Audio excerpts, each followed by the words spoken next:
Book 1, Canto 5. The Yoga of the King.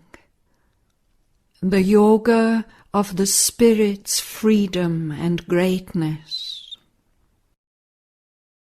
In a divine retreat from mortal thought, in a prodigious gesture of soul sight, his being towered into pathless heights, naked of its vesture of humanity. As thus it rose, to meet him bare and pure, a strong descent leaped down, a might, a flame, a beauty half visible with deathless eyes, a violent ecstasy, a sweetness dire, enveloped him with its stupendous limbs, and penetrated nerve and heart and brain, that thrilled and fainted with the epiphany. His nature shuddered in the unknown's grasp. In a moment shorter than death, longer than time, by a power more ruthless than love, happier than heaven, taken sovereignly into eternal arms, hailed and coerced by a stark absolute bliss. In a whirlwind circuit of delight and force, hurried into unimaginable depths, upborne into immeasurable heights, it was torn out from its mortality and underwent a new and bournless change. An omniscient knowing without sight or thought, an indecipherable omnipotence, a mystic form that could contain the worlds, yet make one human breast its passionate shrine, drew him out of his seeking loneliness into the magnitudes of God's embrace. As when a timeless eye annuls the hours, abolishing the agent and the act, so now his spirit shone out wide, blank, pure. His wakened mind became an empty slate on which the universal and soul could write. All that represses our fallen consciousness was taken from him like a forgotten load. A fire that seemed the body of a god consumed the limiting figures of the past and made large room for a new self to live. Eternity's contact broke the molds of sense. A greater force than the earthly held his limbs. Huge workings bared his undiscovered sheaths. Strange energies wrought and screened tremendous hands unwound the triple cord of mind and freed the heavenly wideness of a Godhead's gaze. As through a dress the wearer's shape is seen, there reached through forms to the hidden absolute a cosmic feeling and transcendent sight. Increased and heightened were the instruments. Illusion lost her aggrandizing lens, as from her failing hand the measures fell. Atomic looked the things that loomed so large. The little ego's ring could join no more. In the enormous spaces of the self, the body now seemed only a wandering shell. His mind the many frescoed outer court of an imperishable inhabitant. His spirit breathed a superhuman air. The imprisoned deity rent its magic fence.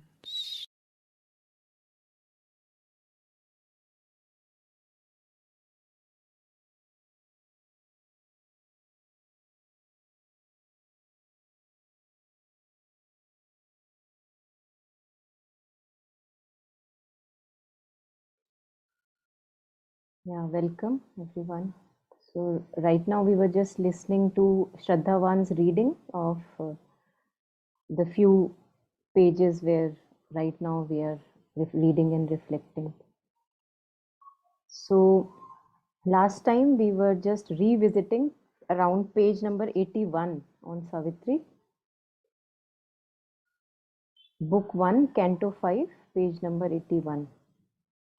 So we'll just continue the revisit and reflections if we want to have any.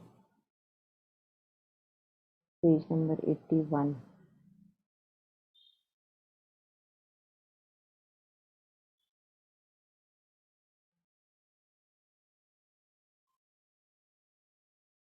Sorry for this. Here. So I think last time we stopped here on this yellow highlighted portion, but we'll just take it again from the last bit of page number 80, in a divine retreat from mortal thought.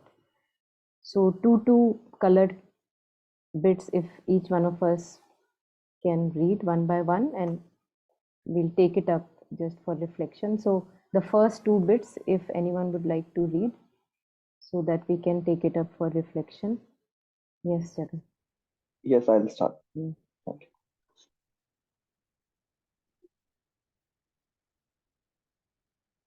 In a divine retreat from mortal thought, in a prodigious gesture of soul sight, his being towered into pathless heights, naked of its vesture of humanity. As thus it rose to meet him bare and pure, a strong descent leaped down,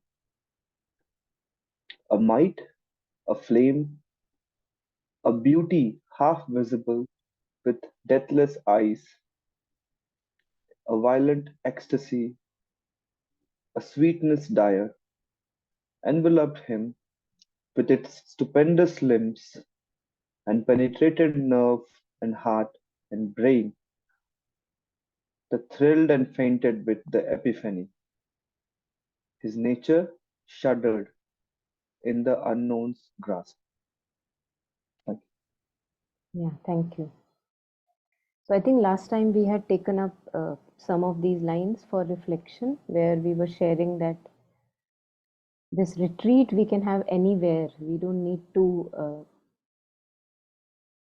go into a forest. And even if at times all of us know that we may go into a forest, but yet our mind is just circling around in the same thoughts. So actually there is actually no retreat. I may think that I am on a retreat, but there is no retreat. And if we want to go further and explore the heights and depths of our consciousness, it becomes very, very important at one point of life, time in our life, that we keep the thoughts aside for a while, not engage in them, and then go further and ascend and go deeper into our depths. So, in a divine retreat from mortal thought, in a prodigious gesture of soul sight, his being towered into pathless heights, naked of its vesture of humanity. Vesture is something like a outer covering. So whatever we think that, oh, this is what human being is, this is humanity. Oh, I am a human being, what can I do? So all these limitations that we put on ourselves in the name of humanity, all the emotions that disturb us, the turmoils that keep on really, make us struggle so much, all that for the time being, that we call humanity, it is put aside. And this, for any one of us who is wanting or who has a call towards sadhana, there would come a time when we will have to do this, this vesture, as if the outer cloak you are putting aside, and then you are moving forward, because circling in those so-called human emotions and human thoughts, we won't be able to progress further. That which waits for us, we won't be able to attend. So his being towered, and towered, it's an experience, and we had earlier touched upon this. It's Sri Aurobindo talks about these experiences where we ascend in our consciousness. We climb up the stairs. So usually we are in the brain lodged mind, all the time thinking, making analysis, logical synthesis all the time that is going on. But then for some time we keep it aside and we place our station, our consciousness above the brain lodged consciousness. So it is one of the experiences and realizations in sadhana, is being towered into pathless heights, naked of its vesture of humanity. Because if the vesture of humanity is on, then you can't climb up. We all know how difficult it is for us to climb. If we are climbing a mountain, for example, you can't carry your suitcases along. Of course, you may have a oxygen cylinder and the essential things, but if the hands are not free, we can't make that climb. So that burden has to be shed off, that cloak has to be shed off for the ascent. And then it shares that the being of Ashwapati, as thus it rose, naked of its vesture of humanity, light, when one is light, then it can rise. And as thus it rose to meet him bare and pure, a strong descent leaped down. Again, a spiritual experience. And if we, some of us may have experienced, some of us maybe will experience, these are all experiences that come as a byproduct on the path of sadhana, that when we make an ascent in our consciousness away from the brain lodged consciousness, then automatically there comes a descent. You feel a force descending, you feel a peace descending, from above into the body, and one can feel it physically, one can feel it in the limbs, one can feel it viscerally in the body. A strong descent leap down, as if it's a gift, for the sadhana, for the patrata he has shown so far. So that ascent is greeted with a descent, a return gift. A might, a flame, a beauty half visible with deathless eyes, a violent ecstasy, a sweetness dire, enveloped him with its stupendous limbs. and penetrated nerve and heart and brain, that thrilled and fainted with the epiphany. Epiphany is the revelation that's happening in front of him.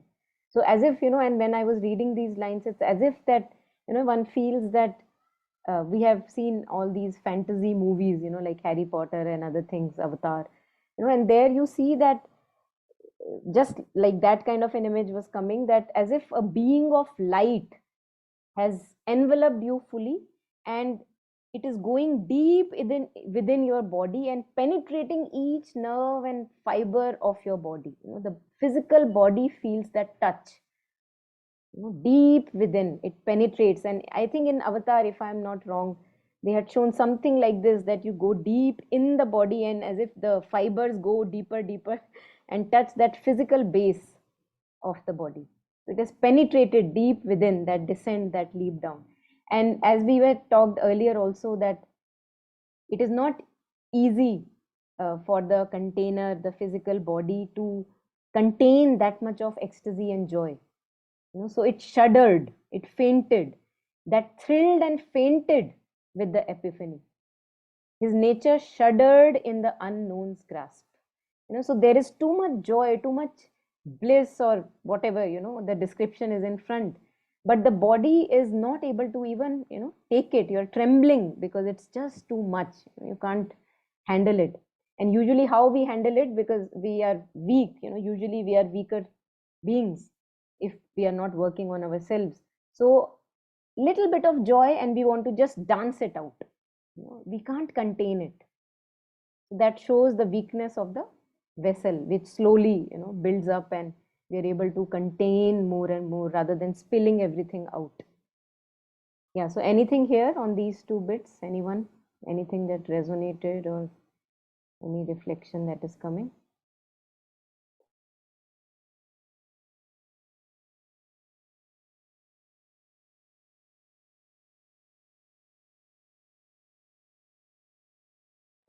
So we'll go forward then. If anyone can read maybe two more bits. Yeah, this much, the green part. Would anyone want to read?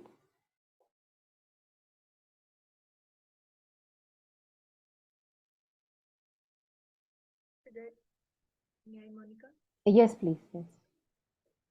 In a moment shorter than death, longer than time, by a power more ruthless than love, happier than heaven, taken sovereignly into eternal arms, hailed and coerced by a stark absolute bliss, in a whirlwind circuit of delight and force, hurried into unimaginable depths, upborne into immeasurable heights, it was torn out from its mortality and underwent a new and boundless change. An omniscient knowing without sight or thought, an indecipherable omnipotence, a mystic form that could contain the words, yet make one human breast its passionate shrine, drew him out of his seeking loneliness into the magnitudes of God's embrace.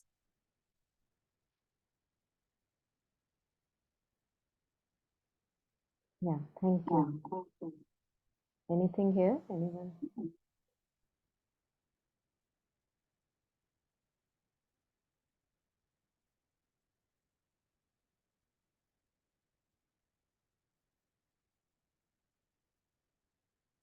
Would you explain, please, by power more ruthless than love? Mm. So, this descent that comes, that we were reading earlier, and Shraddhavan shares that it's very interesting here, ruthless than love. And she shares that it would not take your refusal. So if you are saying, no, no, no, don't do that, it's too much for me, it won't agree to that, no, no, no. It will just push you. And that's what we see actually. taken sovereignly into eternal arms, hailed and cursed by a stark absolute bliss. Absolute bliss. So as if, you imagine that you have tied somebody with a rope and you have power over that person, and you are just dragging that person with your power, and he's hurting, he's saying that please stop, I'm hurting, but you are not listening. So that kind of might that came down and took him into its embrace. So a power more ruthless than love, happier than heaven, that we can't contain, and we are crying out that please, or nahi, but it's not listening. Hailed is like, like you are pulling someone who is tight with a rope, and just, and then whirling circuit of delight and force. So this reminded me of how in the movie Wizard of Oz, if some of us have seen, there in the beginning there comes a like a hurricane, and in the hurricane, a small hut is just totally taken away and put somewhere else, far away. So like that, it just, in the whirlwind circuit of delight and force, hurried into unimaginable depths, upborne into immeasurable heights. He has no choice left now. The place that he has reached in his sadhana, and this is the gift, like, it's a return gift for where he has come. It was torn out from its mortality. So this line I find very, very interesting. So whenever we use the word torn out, it means that it is the same fabric. So if I am tearing out, say, a paper, I'm tearing out a paper, it's one whole thing that I am tearing out. So this is the way we live. We live so identified with our thoughts, feelings, and the body, the physical ego, the mental ego, and the emotional ego. We so, as if it's like one skin. And that's why it's very hard for us to dissociate. We may talk about witnessing, but witnessing, to be a true witness, is not an easy space to reach. Again and again you have relapse, you fall into the same role again and again, right? So it was torn out from its mortality. So this burden of being human, that limits us, that suffocates us, and which we proudly identify with, कि भाई इंसान है, that as if it was taken away from him. He was taken away from that big lump which we think as of our own. This is me. And it's a beautiful burden shed off, which can, like a spaceship goes further. We see that whatever parts are unnecessary, they keep falling off, right? And then it goes only the little bit that is necessary, that goes further. So that is what happens with us also, slowly, bit by bit, as we evolve in our consciousness, all the bits that are unnecessary, they are shed off.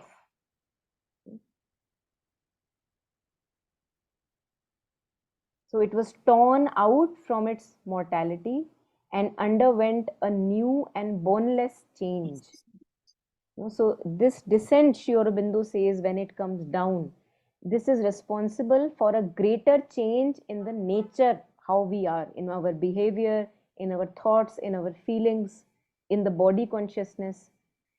Without the descent coming down, a true change in nature is not possible. Compromises are possible, but a true change that you become adapted to that supernal air, that is not possible. As if always we will feel that, oh, I'm making, here, as if living a double life. कि test तो समोसे का है but खाओ उबला हुआ खाना रहे हैं. तो यहाँ पे क्या है, even the nature undergoes a change, कि अब टेस्ट भी नहीं रहा समोसे का, something like that. An omniscient knowing without sight or thought, an indecipherable omnipotence, a mystic form that could contain the worlds. So such mighty, all knowing, all powerful, that knowledge and that beingness, it overpowers him, embraces him, yet make one human breast its passionate shrine. So those who have done the necessary effort, they are, they are kind of greeted with this, that all powerful coming into your being and making you a passionate shrine. So that all powerful beingness can make you, this little human being, its passionate shrine, drew him out of his seeking loneliness into the magnitudes of God's embrace. So all of us know, and we see that this path is a lone one. We may have friends on the way, but the inward journey is a lone journey. So for a long time we have to go, and at times we have to also be in seclusion, like Sri Aurobindo, for example. For a long time he was in seclusion. And mother also, we know that after many years, actually, mother came out of her room, and then the ashram work started, in full force. But for a long time there was a lot of seclusion, and which was necessary for sadhana. So now he was taken out of his loneliness into that powerful embrace of the omniscient being and knowing. So this is as if it's a gift for all the tapasya that he has done. Yeah, anything here? Anyone in the green part? You are muted, Anjali ji. Just would you please repeat it again? Yet make one human breast its passionate shrine. Yeah, actually, I was not going line by line because we had touched upon it earlier. So just picking few lines, but what you are asking is, it's like, it's आप तपस्या करते हो, है ना, और तपस्या के लिए आप अपनी सैंक्टिटी प्योर रखते हो, you're making the temple clean all the time, you're and maintaining that stability and cleanliness. And what is the result of that? That the deity comes and takes the sthan in the temple.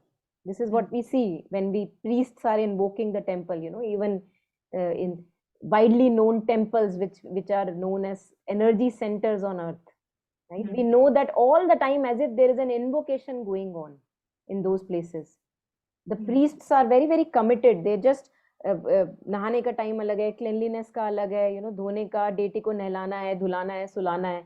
So all the time when you are doing that tapasya of maintaining that cleanliness, and I'm talking now about our own being, that you're keeping yourself purified and you are ascending the ladders of consciousness, the gift that you get is that the deity comes within, or maybe unmasks from within, and it takes its desired, the proper place. So that are all powerful, that omnipotent being actually can make one little human being its passionate shrine, if the tapasya is there, if the patrata is there. Thank you. Yeah. Thank you.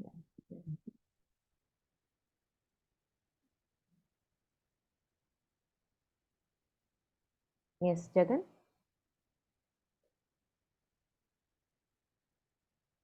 Are you saying something, Jagan? We can't hear at all.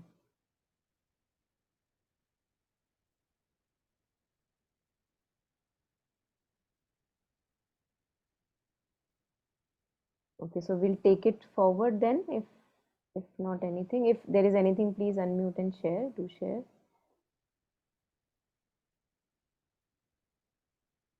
Yeah. So this yellow bit, if anyone wants to read, please go ahead. Should I? Yeah, please. As when a timeless eye annuls the hours, abolishing the agent and the act, so now his spirit shone out wide, blank, pure. His vacant mind became an empty slate, on which the universal and soul could write.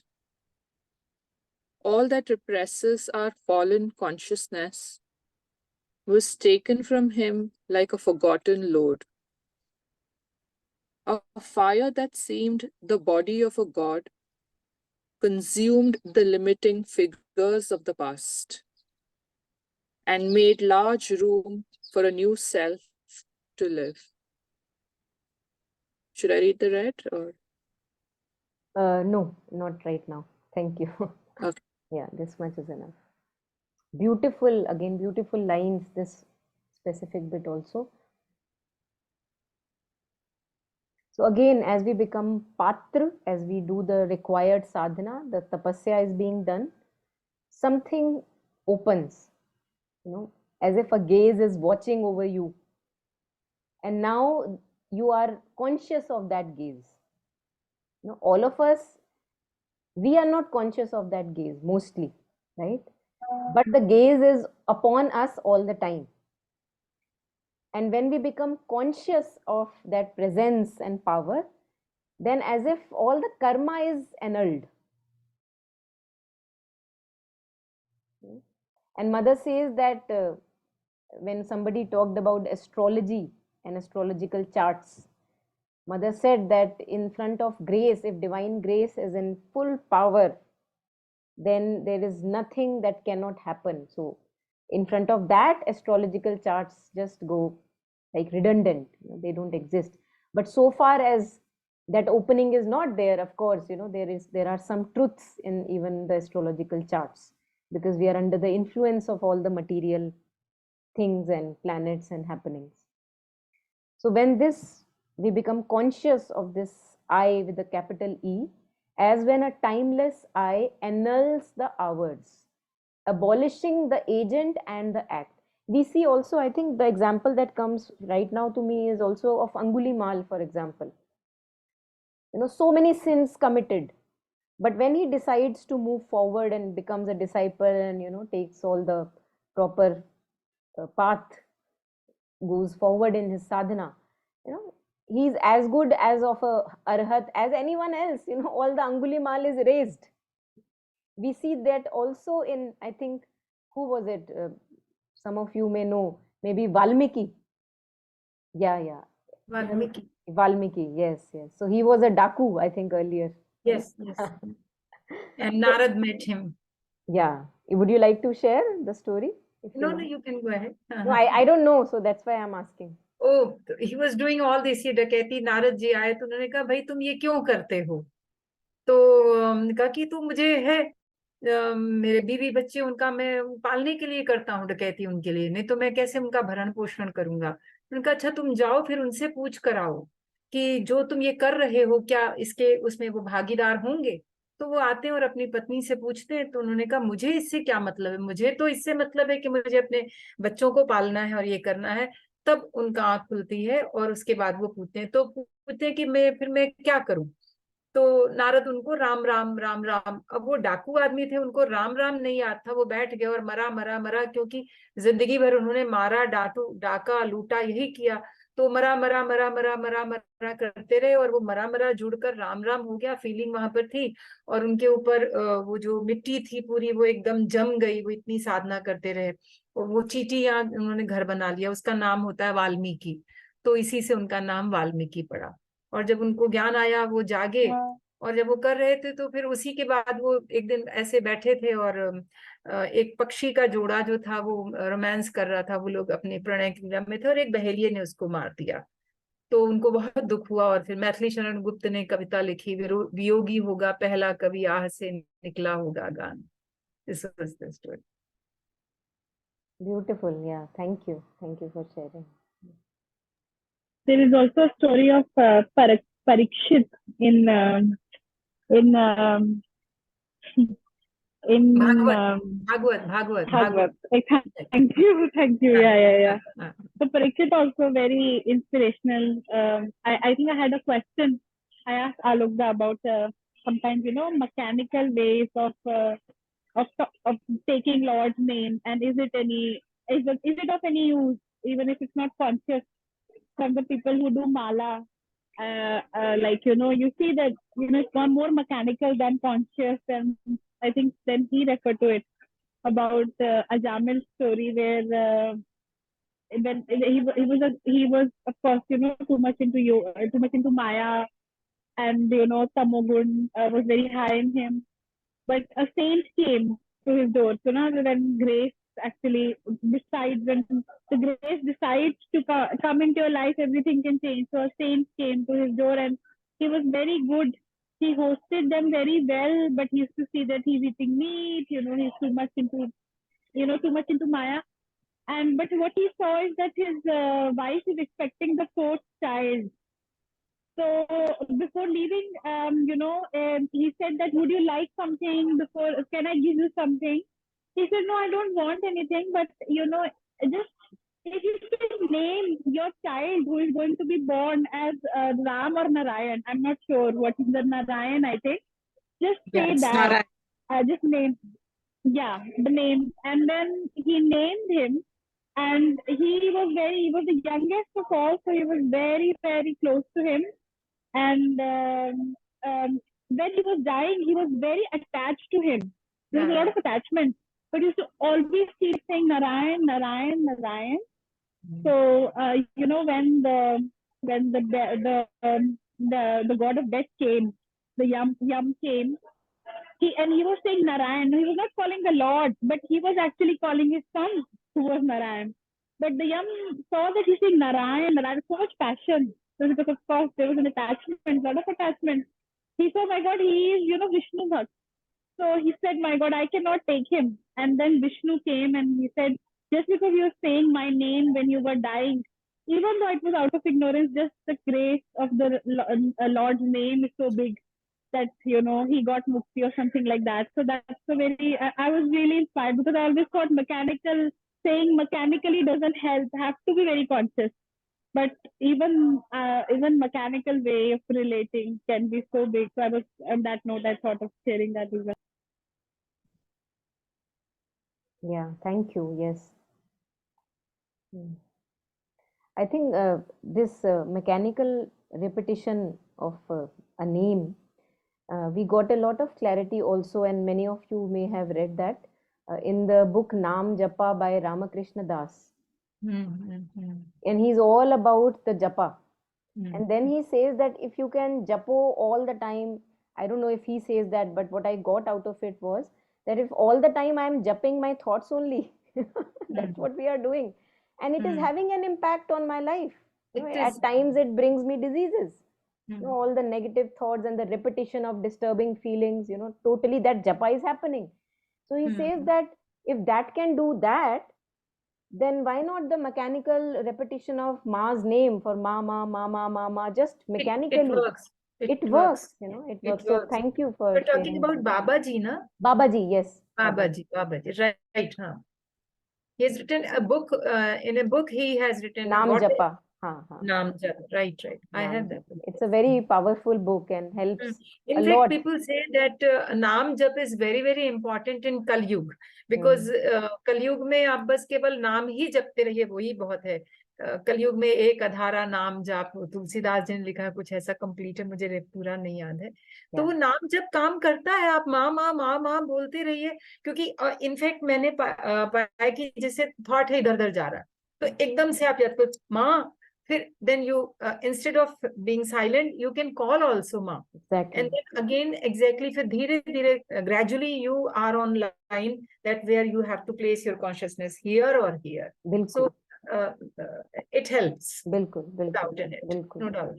Acharya Pradyuman, whose talks at times we share, he also yesterday I was listening to something and he was saying that there are two ways that you can go forward.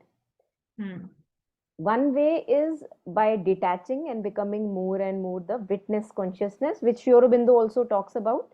Many other masters also talk about. But at times we find when there is an emotional overwhelm, it becomes very difficult to remain the witness. So then he says that in those other times, when you can't be the witness, what you were sharing, that just the repetition of any divine name that resonates with you, that comes really truly as a saving grace, and that brings you out of that turmoil which appears so big at times. Yes. So yes, these two ways at least.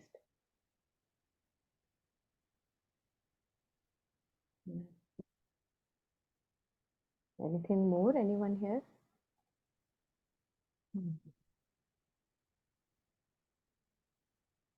Yeah, so this, when it happens, this act of grace, and because of the patrata also, so now his spirit shone out wide, blank, pure.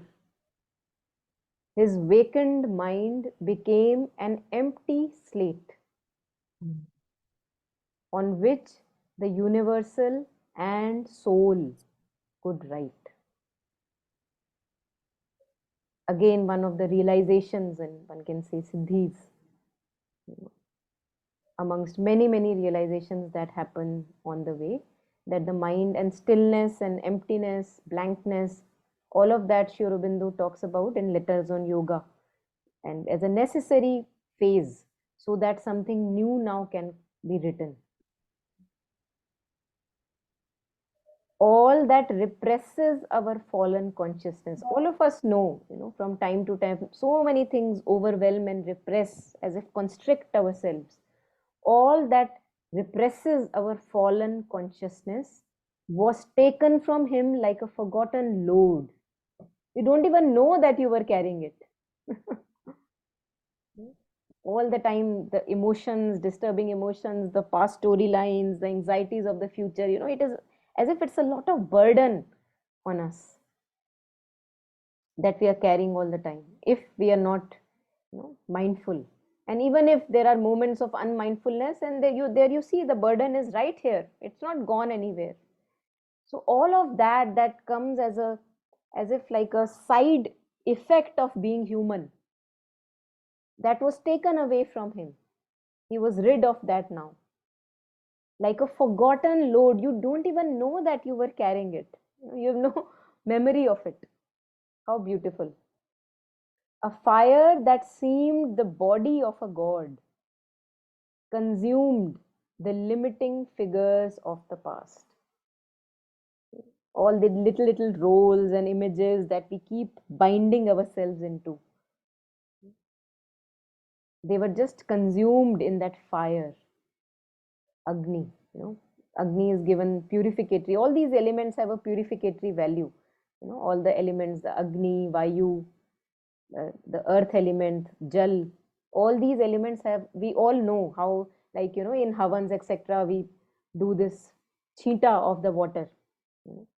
For example, Havan, anyway, we know that how fire is used as a purificatory element. Same for the wind also, and for the earth element also. In Ayurveda, we see many a times people are doing these pattis, in nature cures. They are just lying down totally immersed in those wet mud packs, because it's got these, we are made of these elements, so they had purificatory properties. So a fire that seemed the body of a god, it's a body, it's not just fire, it's body of a being. It consumed the limiting figures of the past. All that keeps us suffocated, limited, bounded, as if all that load is gone. And then what happens? Whenever a tragedy happens, everything is burned. What happens? We have now large room. Now something new can be grown there. है ना, forest fire जब होती है, ऊपर ऊपर से ऐसा लगता है वो बड़ा नुकसान हो गया, है ना. हमारा घर वर में भी जब ऐसा कुछ ट्रेजिक कुछ इंसिडेंट होता है तो ऐसा लगता है वो बड़ा नुकसान हो गया, बट हमें ये नहीं दिखता कि नुकसान तो हुआ चलो पास्ट का, बट अब देखो आगे के लिए जमीन बिल्कुल खाली हो गई. So something new can be built on this empty space. So like that, the fire consumed the limiting figures of the past and made large room for a new self to live.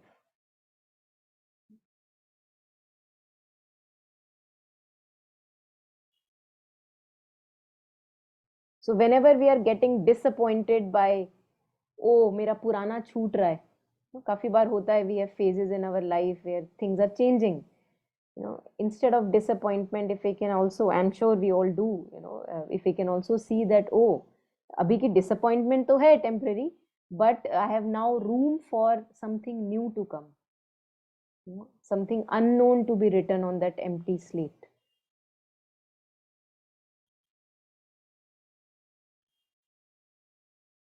छोटे बच्चे को हम देते हैं ना, जब बहुत छोटा बच्चा क्रॉल करना सीख रहा होता है, we give him a lot of space, we remove all the furniture, है ना, बहुत ग्राउंड में ज्यादा रखने की कोशिश करते हैं, उनको ग्रास में छोड़ते हैं, so that it can grow, nurture and have its all experiences. Anything more here, anyone in the yellow part?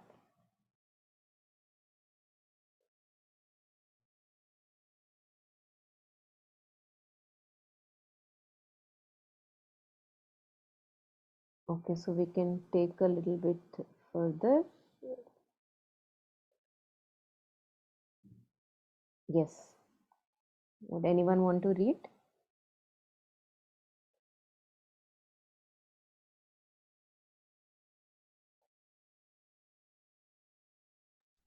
Yeah, Monica, I'll read.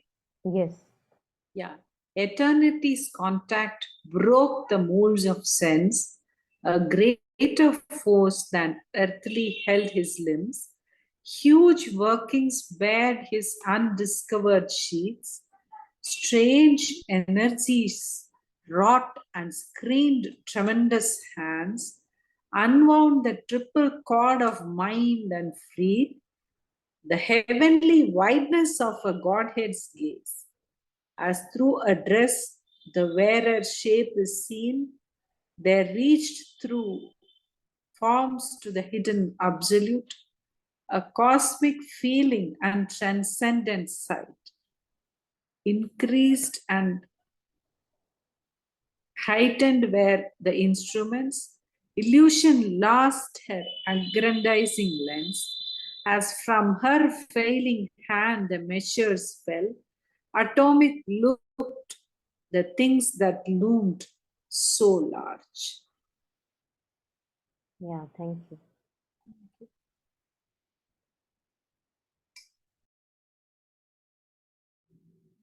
Yeah. So these are the happenings with the descent coming down into the body and enveloping and penetrating him with that force, might, and light.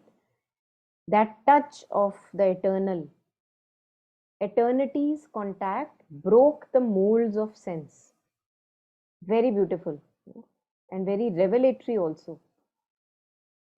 So mold is something like which has a shape and boundary, like when we are making kulfi or any, like ice cubes, we put it in a mold, it has a boundary, it is limited. And just like that, our senses may keep us limited. Although they give us how to be in this material world, but in many, many senses spiritually, they limit us. Because all the time the mind is just engaged with the sensory input. किसने क्या बोला, उसका क्या मतलब है, मेरे साथ क्या हुआ था, इसका क्या मीनिंग है. So all the time what we are listening through the ears, what we are seeing through the eyes, what we are interpreting through the sixth sense, which is the interpreting mind, the logical mind, all the time we are involved in that. Touch, even the sense of touch and taste, we have seen that how we become addicted to taste. Repeat करना चाहते हैं उसको, हाँ वो पहले खाया था बहुत अच्छा लगा, फिर से खाना है, फिर से खाना है. So as if it's very limiting, although we are feeling very full of pleasure when we are repeating those experiences, but we are just tied to the senses only.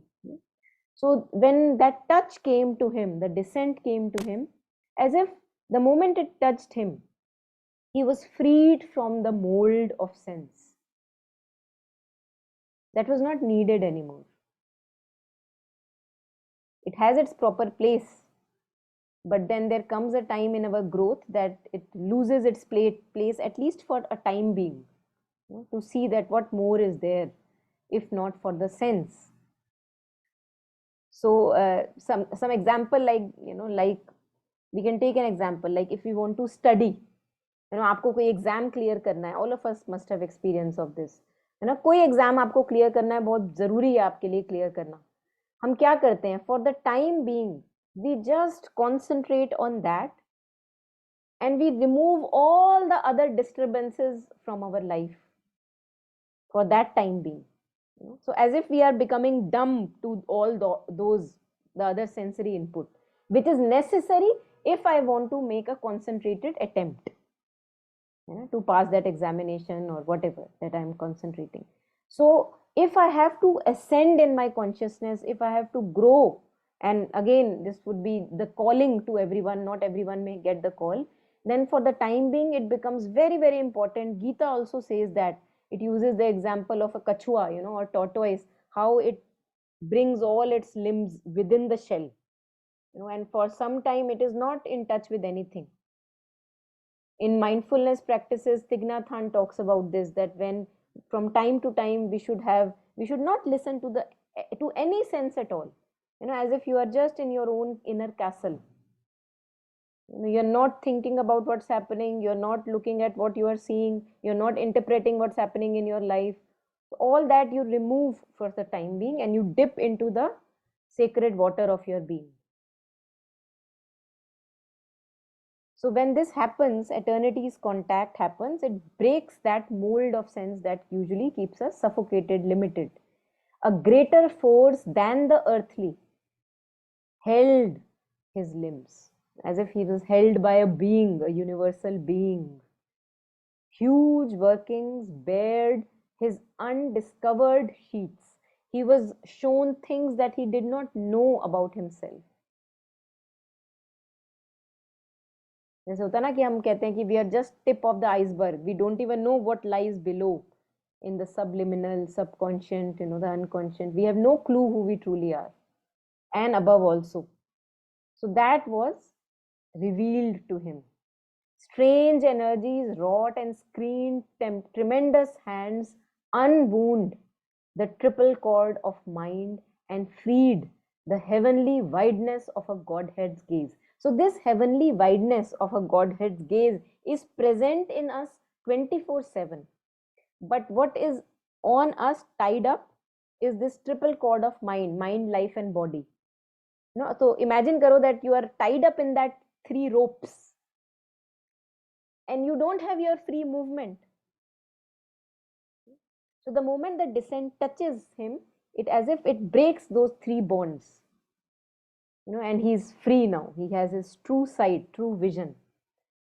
As though, as through a dress, the wearer's shape is seen. When you are wearing something like in frock, we have that material, very translucent. In curtains also, we have that material, very translucent material. क्या कहते हैं उसको? Net. We call it net. And in many times we have curtains like that. So he says, as through a dress the wearer's shape is seen, there reached through from forms to the hidden absolute, a cosmic feeling and transcendent sight. So through that jhilli, knowing, you're able to now see, because all that block of wall is now taken away. So all that is left is like a very thin curtain. And that Godhead's gaze is revealed. So he's able to see more. Of course, we can't truly know what's happening here, but he's able to see more than what we usually in our sense-bound mind are seeing all the time. There is one Kabir's couplet here I am remembering, where he says, Satguru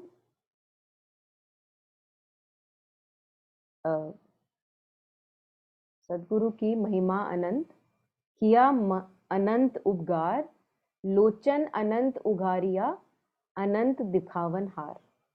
So he says that the grace of my Guru, Sadguru, is a lot.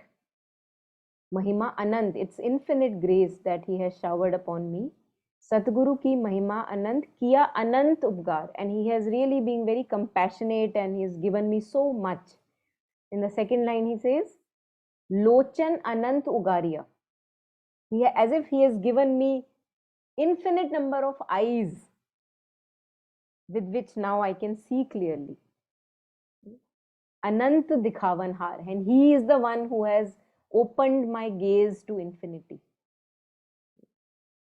So as through a dress the wearer's shape is seen, they reach through forms to the hidden absolute, a cosmic feeling, a transcendent sight, that you know that you are touching something very, vast and beautiful. Increased and heightened were the instruments. So this is what happens to the instrumental self, the mind, the emotions, the life, and the body. Increased and heightened, so the sensitivity arises even more. First you have to shun away the senses, and now when the disgrace falls on those senses, they are even heightened. They are able to see, like what we call subtle sense, है ना, जो हमें usually हमको नहीं दिखती है, but वो होते हैं चीजें, but we are not able to see them. तो subtle sense that gets awakened. You are able to see more, the vision is more, subtle vision, inner vision. You see things before they are happening, for example. That is opening of an inner vision only. Increased and heightened were the instruments. Illusion lost her aggrandizing lens. Very beautiful line again. So through illusion, everything things appear like more, they become glittery. We must have seen in our life that they show too much of a promise कि मुझे यहाँ से as if कि बहुत बड़ा कुछ मिलने वाला है. And when the moment is passed, we see that nothing really extraordinary, just another experience. So when we get attracted again and again to this glitter and charm of outward appearances, it's as if it's illusory, है ना, वो प्रतीत कुछ और होता है लेकिन इतना होता नहीं है. So he says illusion lost her aggrandizing lens. वो लेंस होता है ना, लेंस की क्या खूबी है कि वो हम जब कोई भी चीज को देखते हैं वो बड़ा करके दिखाता है. चाहे हमारी लाइफ की हैपनिंग्स हैं, चाहे कोई इंसान है, चाहे अपने बारे में जो हम सोचते हैं, उसको वो बड़ा बड़ा विकराल करके दिखाएगा lens. So now that thing was gone. illusion lost her aggrandizing lens. As from her failing hand the measures fell. Now it is not able to do all the tricks to keep him chained. Illusion. Atomic looked the things that loomed so large. Beautiful again. Right now, if we look at our life happenings, all of us individually, whatever is happening in our life, we will have certain areas in our life which appear very big, like, oh my God, this has to be given importance. What is happening? And yet, there is a process, like a meditation process, that as if you are going further away and away from Earth, and then we go further away, say to Jupiter, and then maybe to a different galaxy. You see that you are just a dot and not even a dot, you can't see yourself fully. Where is that big thing that is happening? So not saying that each one of us, we are having experiences and each one is precious to our own life, but in the vastness of this universe, in the magnanimity of the universe, what are we but a speck of dust? So atomic looked the things that loomed so large. So where now he is standing, the view that he has, the large vision that he has now, everything that appeared earlier very, very big and huge, it appears atomic, like just one part in the big puzzle of existence. Vast puzzle of existence, just one speck of dust.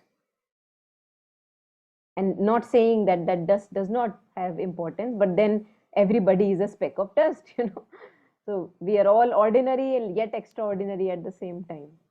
Yes, Nandini?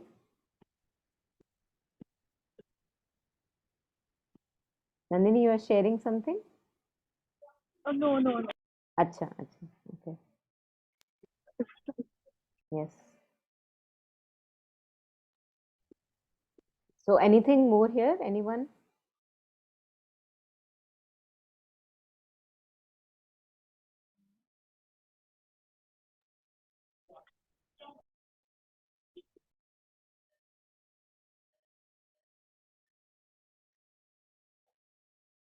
I think I'll have to check where so this was just a revisiting that we were doing, but I will have to check from the previous detailed thing that we were doing, that where we had stopped. I think we had stopped somewhere here only, page number 82, 83 we had stopped, but I'll have to find out. those two lines, which I think if I see, I'll find out where we stopped. Yeah. Anyway, the rest we'll take up next time. So if there are any last comments and reflections, we can take anyone. Yeah, can't really find out right now. Yeah.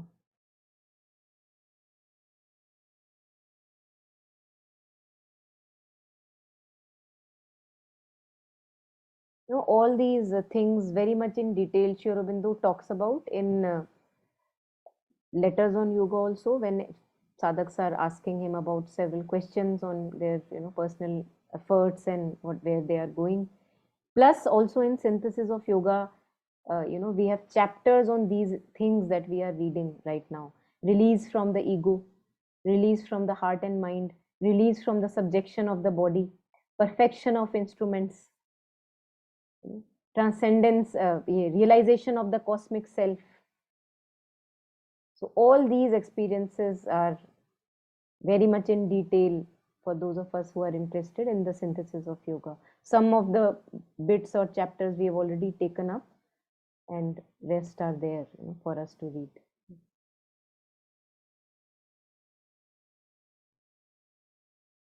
All right, so if not anything, I think we can maybe stop here today, taking a moment of silence and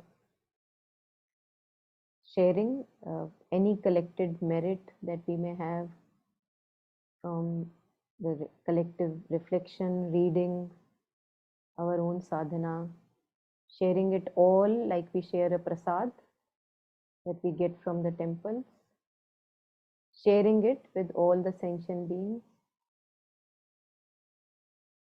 near and far.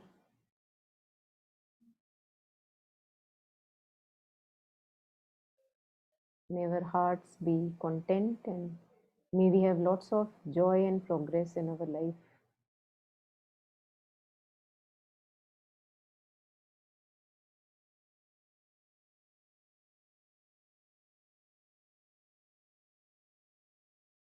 Thank you.